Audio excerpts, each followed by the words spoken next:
Good morning friends. तो आज का हमारा टॉपिक क्या है? Divisibility rules. एंड उसमें हमारा क्वेश्चन है how to find if number is divisible by 3। तो अब उसके लिए हमको एक नंबर चाहिए, तो हम आज की डेट जो है 11/5/2023 उसको लेते हैं। तो 11/5/23। अब ये नंबर डिविजिबल बाय 3 है कि नहीं? तो 3 3 3 9 2 5 3 8 24 1 2 3 4 12 0 0 3 3 1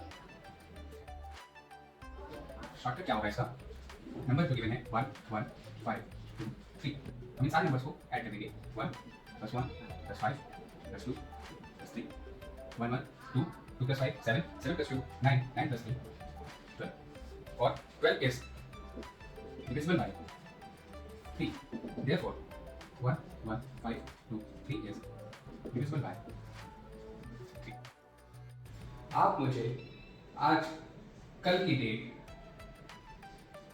12/5/23 इज डिविजिबल बाय 3 और नॉट ये कमेंट करके बताएंगे। Thank you.